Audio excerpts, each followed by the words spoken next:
Yes, Kylie Minogue, our favourite singing superstar, is with us all morning. Don't go anywhere. She's not going anywhere either. She's here to talk about her music, her acting, her love life, health, anything. Anything you want. Lots and lots of lovely emails as well coming in for Kylie a little later on. Also, there's another big... Well, the time now, it's almost 8:10. Let's hand you back to Kylie.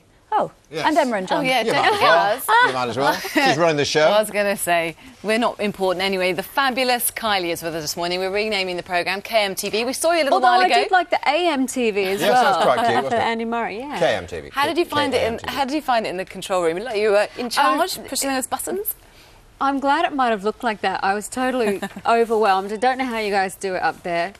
There's a million things happening. I had one task and I failed. Oh, Debbie, I had to push your one job's button. a lot harder. We preferred out here, all the part of the responsibility, yes. Listen, do you know what, Kylie? We've got hundreds of emails and text messages and wonderful messages coming through. I just want to read a couple out because, of course, we're talking about, you know, your battle with cancer just a few minutes ago. Just don't want to dwell on this, but I thought you might like to hear this. Justin in Liverpool says, I wanted to take this opportunity to thank Kylie for being such an inspiration. When her programme was aired relating to her cancer, I'd just been diagnosed with cancer too, and Kylie gave me real hope.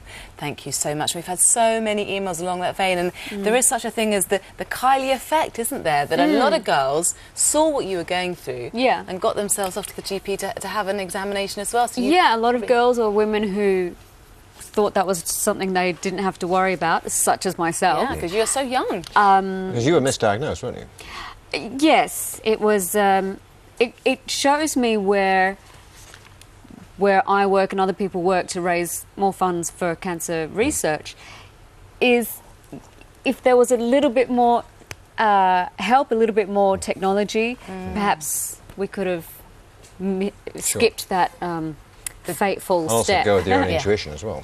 Yes, yeah. So the Kylie effect is just the rise in screening, which is fantastic. You know, which was really important. Yeah. Yeah, absolutely. But let's talk about your family now, because what an exciting time. Sister Danny's about to give birth any minute now. Is that right?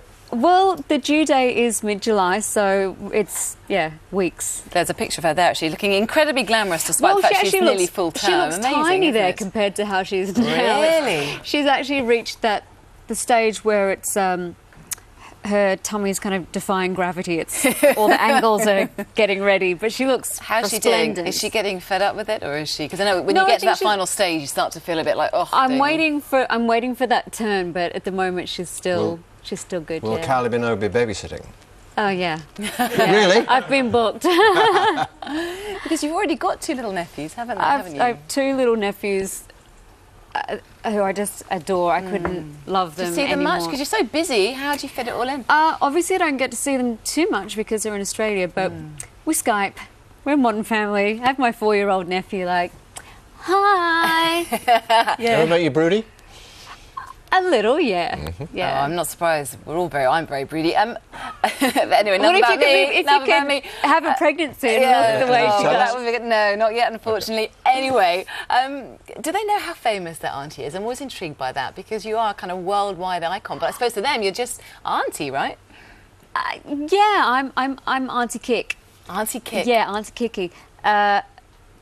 Little Charlie, when he was not even a year, he came to one of my first concerts. Headphones on. Did he like it? He loved it, and he's since had the DVD. He loves to put. He's a performer. That's it. He's so musical. So he's got the genes. Do you reckon? Okay, we know where you're headed.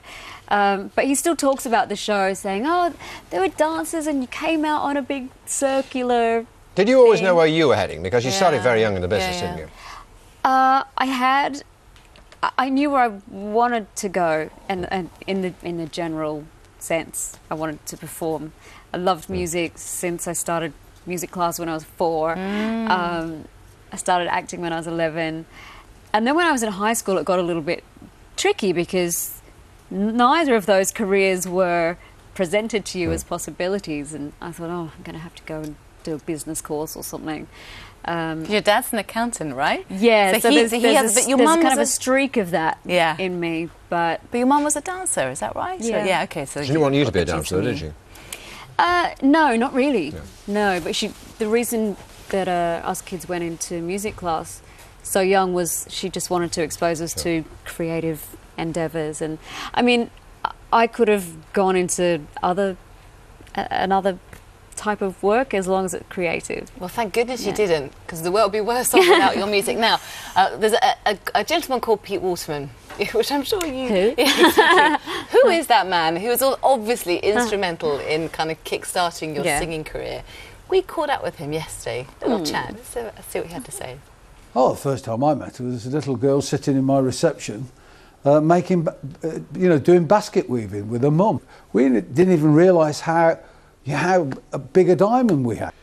She's the only singer we ever had in the studio where Matt Aitken passed any comment on her voice at all. Kylie has gone on and on and on and got bigger and bigger. But, a lot of those people do remember, those early GMTV where I said, this girl is different. This girl is more special than you think she is. And here we are 23 years later, and she's still here. Kylie, fantastic. Here we are, 23 years on. Here's to the next 23. Right, you don't remember the basket weaving, though, do you?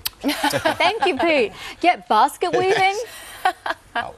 Senior moment, perhaps. Yeah, I don't recall that, but hey, could have been. Yeah, of course. But it is a fantastic achievement. I think, I said earlier, 40-odd consecutive hits here in the UK. Another album out now. Yeah. Yep. Fantastic. And it was also great, I think, for your fans, is that your music keeps evolving, doesn't it? Because you started with a very kind of poppy Stockade and Waterman kind of feel, and yet I think it's always marked the time forward. That it's in, Yeah. and that's, by its definition, that's what pop music should be. So, thankfully, I love change. I love to embrace change and to try and keep up. Do you have a favourite song? Jojo and Kent says she loves Locomotion. That was, 7 weeks at #1 in Australia? Yeah. Unbelievable. Do you have a favourite, or was it just too tough to It's pick one really, out? it's really tough. I always like to sing Love at First Sight. It's got a really good energy. And then completely different to that, it's Kicking Off in the Studio. That's Richard Arnold. Yeah. He's all right. He'll be back in a minute, don't worry. And then another favourite one is Where the Wild Roses Grow with Nick Cave. Yeah. Well, we're going to hear more from you a In bit later on. Another collaboration. bite here as well. Thanks very much, Dean, for the time Yeah, being. thanks, Kylie. You stay where you are, because we'll come back to you shortly.